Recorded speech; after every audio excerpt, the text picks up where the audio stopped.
Hello student, स्वागत है आप सभी का अपने YouTube channel bio study point पे। एलटी ग्रेड बायोलॉजी के सिलेबस में हम वायरस का 2 लेक्चर पढ़ चुके थे, जिसमें हमने सबसे पहले वीडियो में हमने वायरस का जो कैरेक्टरिस्टिक फीचर था, जिसमें living character, non living characters, virus का स्ट्रक्चर और उसमें डिफरेंट टाइप के वायरस का भी कुछ कैरेक्टर हम कवर किए थे। दूसरे वीडियो में हमने जो है बैक्टीरियोफेज, वायरॉइड्स, प्रियॉन्स, इन सब के बारे में पढ़ चुके हैं। और इस वीडियो में हमें इकोनॉमिक इम्पोर्टेंस ऑफ वायरसेस पढ़ना है। जैसा जैसा सिलेबस आपको दिखेगा एलटी ग्रेड बायोलॉजी में, उस सिलेबस के अनुसार हर टॉपिक को एक सीक्वेंस में हम यहाँ पे आपको वीडियो एक एक करके अपलोड कर रहे हैं। तो चलिए देखिए, यहाँ पर सबसे पहला क्या है, इसमें प्लांट डिजीजेज के बारे में पढ़ेंगे, पौधे में होने वाले रोगों के बारे में हम पढ़ेंगे। देखिए, इसमें प्लांट डिजीजेज में आप देखेंगे टोबैको मोजाइक डिजीज, ये वायरस के द्वारा होता है। अधिकांशतः आप देखोगे क्वेश्चन में पूछा जाता है कि इनमें से कौन सा वायरल डिजीज है, इनमें से कौन सा बैक्टीरियल डिजीज है और इनमें से कौन सा फंगल डिजीज है।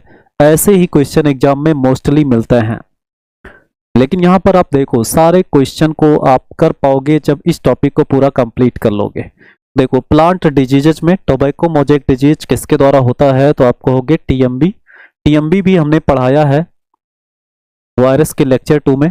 टोबैको मोजाइक वायरस, जिसमें कैप्सोमियर का स्ट्रक्चर्स, जिसमें सिंगल स्टैंडर्ड आरएनए का कॉयल हमने बताया था, उसका डायमीटर, उसका लेंथ सब हमने बता दिया था।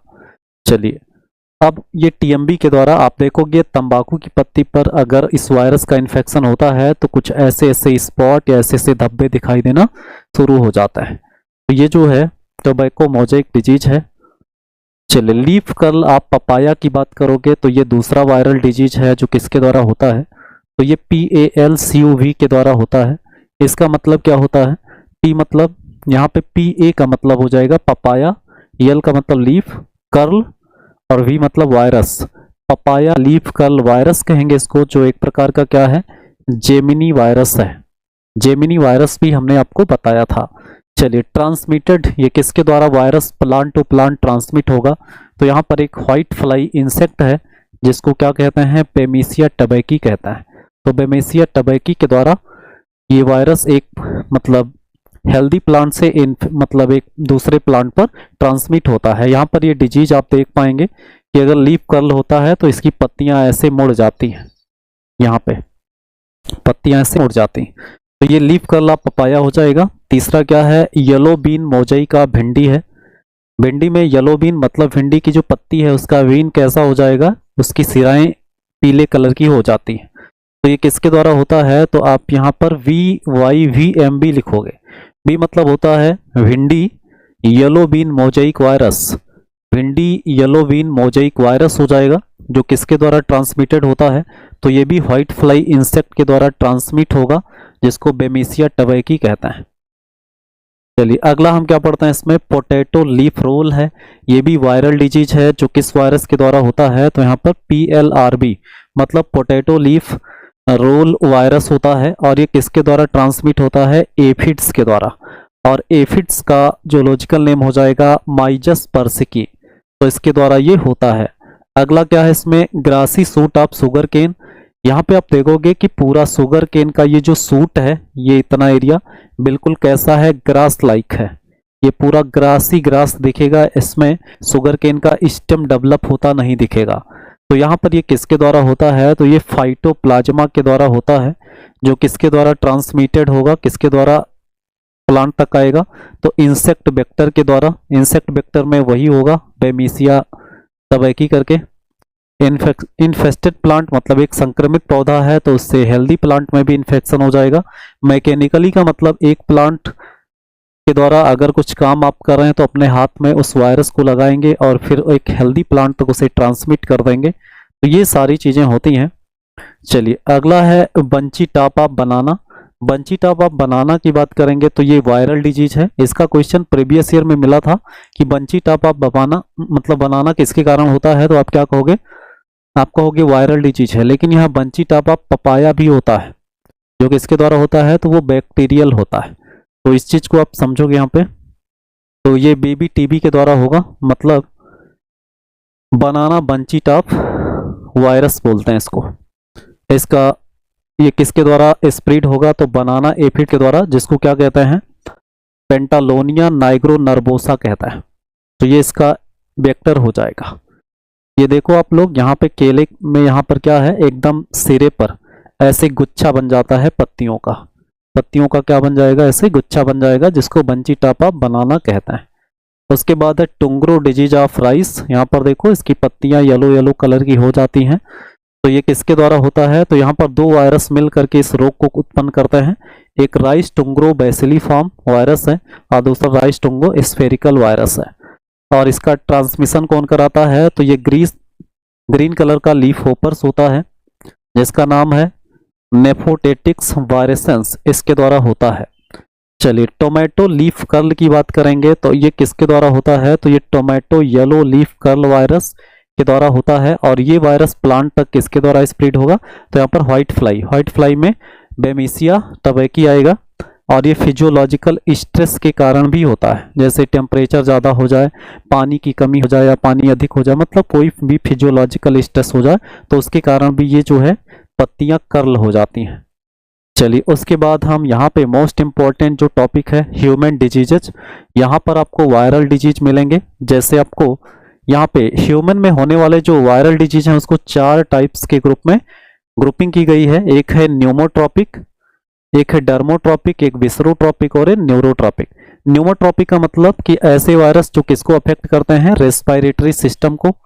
स्किन को अफेक्ट करने वाले डर्मोट्रॉपिक होंगे। ब्लड और विसरल ऑर्गन यानी इंटरनल ऑर्गन को संक्रमित करने वाले विसरोट्रॉपिक होंगे। न्यूरोट्रॉपिक किसको करेंगे? तो यहाँ सेंट्रल नर्वस सिस्टम को यानी ब्रेन और स्पाइनल कार्ड को डैमेज करेंगे। चलिए अब हम सबसे पहले न्यूमोट्रॉपिक डिजीज की बात करते हैं। न्यूमोट्रॉपिक डिजीज का सबसे पहला एग्जांपल इन्फ्लुएंजा। ये किसके द्वारा होता है? तो आप कहोगे आर्थोमिक्जो वायरस के द्वारा होता है। और इसके द्वारा 2 सीरियस कॉम्प्लिकेशन पाया जाता है, जिसमें एक को कहते हैं क्या? गुलेन-वेयर सिंड्रोम और दूसरा है रेस सिंड्रोम। ये दोनों सिंड्रोम किस प्रकार की वायरल इन्फेक्शन में देखने को मिलेंगे? तो आप कहोगे इन्फ्लुएंजा में। और इन्फ्लुएंजा जो है ये कौन सा वायरस होता है? तो आप कहोगे कि ये आरएनए वायरस है। कैसा वायरस है? ये आरएनए वायरस है। और आप जानते हैं आरएनए वायरस को रेट्रो वायरस कहते हैं, हमने बताया था वायरस के लेक्चर में। चलिए इन्फ्लुएंजा से ये दोनों सिंड्रोम आपको याद रखना है। उसके बाद क्या है? कॉमन कोल्ड है। कॉमन कोल्ड किसके कारण होगा? तो आप कहोगे राइनो वायरस के द्वारा होता है। और ये कैसा होता है? Single standard naked RNA virus होता है। उसके बाद स्वाइन फ्लू है। ये किसके द्वारा होता है? H1N1 वायरस के द्वारा होगा। उसके बाद सीवियर एक्यूट रेस्पिरेटरी सिंड्रोम, जिसको सार्स कहते हैं, ये किसके द्वारा होता है? सार्स कोरोना वायरस, इसको सार्स CoV कहते हैं। ये सीवियर एक्यूट रेस्पिरेटरी सिंड्रोम है। उसके बाद क्या है इसमें? डर्मोट्रॉपिक वायरल डिजीज, मतलब ऐसे वायरल डिजीज जिससे क्या प्रभावित होता है? हमारा स्किन प्रभावित होता है। इसमें देखो चिकन पॉक्स है, जो किसके कारण होता है? वेरिसेला जोस्टर वायरस के द्वारा, इसको VZ वायरस भी कहते हैं। उसके बाद स्मॉल पॉक्स है, जो किसके द्वारा होगा? डबल स्टैंडर्ड DNA वायरस के द्वारा। और जो किस फैमिली का होगा? पॉक्स विरिडी फैमिली का वायरस है। और इसकी वैक्सीन किसने डेवलप किया था? ये भी क्वेश्चन आता है। स्मॉल पॉक्स वैक्सीन का डेवलपमेंट किसके द्वारा किया गया? तो एडवर्ड जेनर का नाम आएगा। तो एडवर्ड जेनर ने स्मॉल पॉक्स की वैक्सीन को भी डेवलप किया था। चलिए मीसल्स की बात करें तो ये किसके द्वारा होगा? तो सिंगल स्टैंडर्ड RNA वायरस के द्वारा होगा। उसके बाद रूबेला की बात करें तो इसको जर्मन मीसल्स कहते हैं, ये रूबेला वायरस के द्वारा होगा। उसके बाद मम्स की बात करेंगे तो ये सिंगल स्टैंडर्ड RNA वायरस के द्वारा होगा। इससे क्या होता है? एपिडेमिक पैरोटाइटिस होता है। ये हमारे पैरोटिड ग्लैंड से रिलेटिव, हमारे सेलेब्री ग्लैंड का कौन सा ग्लैंड? पैरोटिड ग्लैंड, ये प्रभावित होता है, जिससे मम्स। और ये चिल्ड्रन में ज्यादा देखने को मिलता है। किसमें देखने को मिलेगा? चिल्ड्रन में। चिल्ड्रन यानी बच्चों में ये रोग कॉमन है, जिससे पैरोटिड ग्लैंड स्वेल कर जाता है और जिसको मम्स कहते हैं। इसीलिए मम्स को हिंदी में किस नाम से जानते हैं? इसको गलसुआ रोग कहते हैं। इसको क्या कहेंगे? गलसुआ रोग कहते हैं। और फिर देख इन मेल पेशेंट, अगर मेल पेशेंट है तो उसमें जो मम्स वायरस है वो क्या काज कर सकता है? Swelling and damage to the testis, मतलब टेस्टिस में स्वेलिंग कर सकता है या टेस्टिस को डैमेज भी कर सकता है मम्स वायरस। जिस रोग को क्या कहते हैं, आर्किटिस कहते हैं, मतलब टेस्टिस का डैमेज होना या टेस्टिस में स्वेलिंग, क्या कहलाएगा, आर्किटिस। और यहाँ देखो एक वैक्सीन है जो ट्रिपलेट वैक्सीन है, जो किसके लिए है, तो आप कहोगे मीसल्स के लिए है, किसके लिए है, मीसल्स के लिए, और किसके लिए है, मम्स के लिए है, किसके लिए है, मम्स के लिए है। और आर का मतलब क्या हो जाएगा, आर का मतलब यहाँ पे रूबेला के लिए है, किसके लिए है, रूबेला के लिए। मीसल्स, मम्स और रूबेला, इन तीनों वायरस के लिए एक ट्रिपलेट वैक्सीन होगा, एमएमआर वैक्सीन, इसको याद रखेंगे। चलिए 20वां टॉपिक, ये वायरल डिजीज के बारे में पढ़ते हैं। ऐसे वायरल डिजीज जिससे हमारा ब्लड और हमारा इंटरनल ऑर्गन प्रभावित होता है। चलिए पहला है येलो फीवर। येलो फीवर जिसे पीत ज्वर कहते हैं, किसके कारण होता है, तो आप कहोगे ये जो है अरबो वायरस के द्वारा होगा, जो सिंगल स्टैंडर्ड आरएनए वायरस है, और इसका वेक्टर है एडीज इजिप्टी, जिसको टाइगर मॉस्किटो कहता है। एडीज इजिप्टी जिसको क्या कहते हैं, टाइगर मॉस्किटो कहते हैं। और एडीज इजिप्टी जो है यही इस रोग को स्प्रेड करता है। इसका पता सबसे पहले किसने लगाया, तो आप कहोगे वाल्टर रीड ने 1901 में। वाल्टर रीड ने यह पता लगाकर बताया कि एडीज इजिप्टी नामक जो मॉस्किटो है उसी के काटने से येलो फीवर होता है। चलिए उसके बाद इसका वैक्सीन भी डेवलप किया गया था, किसके द्वारा, येलो फीवर का वैक्सीन मैक्स थीलर के द्वारा डेवलप किया गया था। ये मोस्ट इंपॉर्टेंट है। इन्होंने 1899 मतलब इनका जीवन काल है ये 1899 से 1972, और इस काम के लिए इनको नोबेल प्राइज भी मिला था 1951 में। किस क्षेत्र में, फिजियोलॉजी और मेडिसिन के क्षेत्र में। चलिए तो मैक्स थीलर को भी याद रखेंगे। इनका रिलेशन किससे है, तो इनका रिलेशन येलो फीवर के वैक्सीन के डेवलपमेंट से है। चलिए अगला क्या है, डेंगू फीवर। डेंगू फीवर को क्या कहते हैं, break bone fever. Break bone fever का मतलब क्या हो जाएगा कि बोन जो है, बोन में पेन होता है, इसका सिम्टम्स है। और आपको बता दें कि इससे जो मेन सिम्टम्स निकल कर आता है उसको आर्थराइटिस कहता है, यानी जॉइंट पेन कहता है, यानी जोड़ों में क्या हो जाएगा, जोड़ों में जो है दर्द होगा इस वायरस के इन्फेक्शन से, आर्थराइटिस। ये किसके कारण होता है, तो ये आरएनए वेरियोन ऑफ द फ्लेविविरिडी फैमिली है, इसके द्वारा होगा। और इसकी विशेषता ये है कि ये वायरस हमारी बॉडी में डब्ल्यूबीसी के अंदर और प्लेटलेट्स के अंदर मल्टीप्लाई करता है, जिससे डब्ल्यूबीसी और प्लेटलेट्स दोनों ही क्या होते हैं, डैमेज होते हैं। तो डेंगू फीवर होने पर प्लेटलेट्स डाउन हो जाता है। इसका मेन रीजन क्या है कि इसके जो वायरस हैं वो प्लेटलेट्स के अंदर रेप्लिकेट होते हैं, जिससे प्लेटलेट्स जो है वो डैमेज हो जाता है।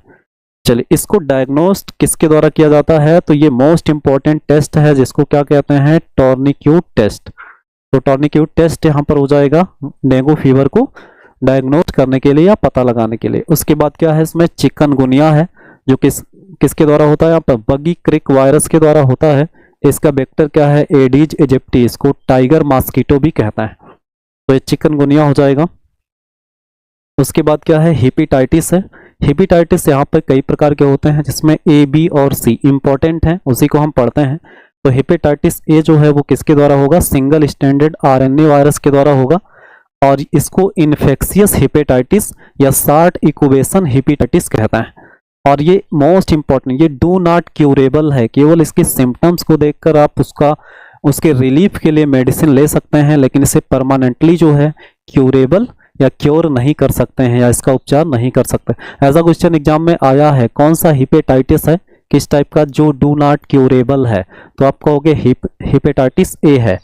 उसके बाद हेपेटाइटिस बी की बात करेंगे तो किसके कारण होता है, तो ये double standard DNA virus. Most important, कौन सा हेपेटाइटिस वायरस है जो जिसका जीनोम क्या होता है, डबल स्टैंडर्ड डीएनए होता है। तो हेपेटाइटिस बी है, जिसको हेपे डीएनए वायरस कहता है। इसको सीरम हेपेटाइटिस, क्योंकि ये ब्लड में मिलेगा। लॉन्ग इंक्यूबेशन हेपेटाइटिस भी कहते हैं, मतलब ये लंबा टाइम लेता है सिम्टम्स को शो होने में। और ये आप देखोगे आल्सो इम्पॉर्टेंट, ये सेक्सुअली ट्रांसमिटेड डिजीज भी है, मतलब male to female sexual contact के द्वारा फैलने वाला डिजीज हेपेटाइटिस बी है। और ये रिलेटेड होता है किससे, हेपेटोसार्सिनोमा से, जिसको लीवर कैंसर कहता है, तो इससे संबंधित है। इसका भी वैक्सीन क्या है, अवेलेबल है। हेपेटाइटिस ए का ही केवल कोई वैक्सीन, कोई ट्रीटमेंट परमानेंट नहीं है। चलिए उसके बाद हेपेटाइटिस सी की बात करेंगे तो ये किसके कारण होगा, तो ये सिंगल स्टैंडर्ड आरएनए वायरस के द्वारा होगा।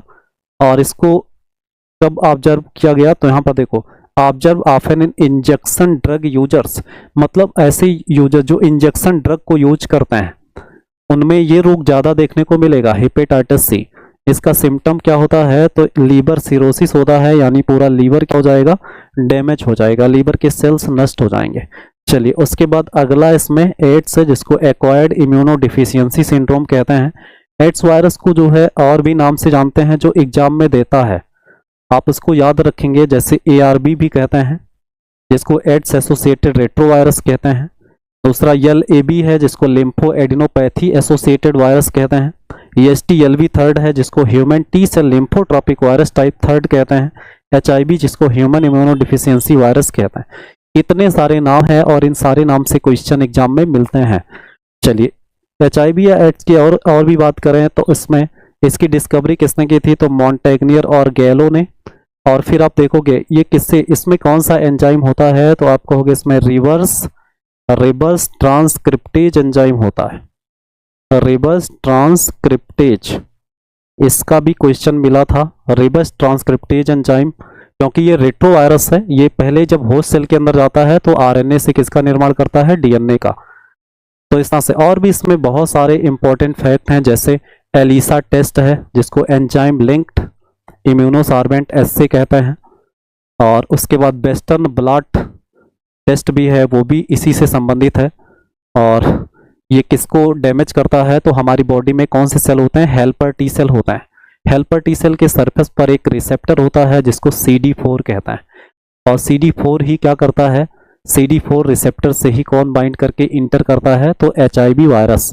तो CD4 भी आपको याद रखना है। दो प्रकार के टी सेल्स होते हैं, CD4 और CD8। तो CD4 सेल जो रिसेप्टर्स होते हैं उसी के अंदर सबसे पहले ये HIV वायरस इंटर करता है। और ये वायरस इंटर करेगा तो इसका भी कोई ट्रीटमेंट नहीं है, आप लोग जानते हैं। चलिए अगला क्या है, न्यूरोट्रॉपिक वायरल डिजीज में क्या है, रेबीज वायरस। रेबीज वायरस, जिसको हम एक नाम से और भी जानते हैं, रेबीज जो रोग है इसको हाइड्रोफोबिया भी कहते हैं। इसको क्या कहते हैं, हाइड्रोफोबिया। ये कुत्ते, बंदर, इन सब के काटने से होता है। उसके बाद पोलियो, पोलियो किसके द्वारा होगा, तो आप कहोगे पोलियोमाइलाइटिस के द्वारा होगा, पोलियोमाइलाइटिस। तो इतने सारे वायरल डिजीज आपको याद करने हैं और इसी में से एग्जाम में क्वेश्चन आपको मिल सकता है। अगले वीडियो में हम वायरस के बाद अभी हम बैक्टीरियोफेज, और बैक्टीरियोफेज का जो इन्फेक्शन होता है बैक्टीरिया के अंदर, कैसे उसमें लिटिक फेज आएगा, कैसे लाइसोजेनिक फेज आएगा, कैसे लाइसोजाइम सिक्रीट करेंगे, कैसे बैक्टीरियोफेज अपने फिलामेंट्स के द्वारा बैक्टीरिया के सरफेस से अटैच होता है, ये सारे प्रोसेस से भी क्वेश्चन आते हैं एग्जाम में। तो हम बैक्टीरियोफेज का पूरा फिजियोलॉजी बताएंगे, उसके बाद HIV वायरस का भी स्ट्रक्चर बताएंगे आपको, किसमें क्या क्या पाया जाता है और किस तरह से वो जो है CD4 सेल्स के रिसेप्टर से बाइंड होकर उसको इंटर करके उसको कैसे नष्ट करेगा और उसका जो सिम्टम्स है वो कैसे आएगा, इन सारी चीज़ों को हम पढ़ेंगे।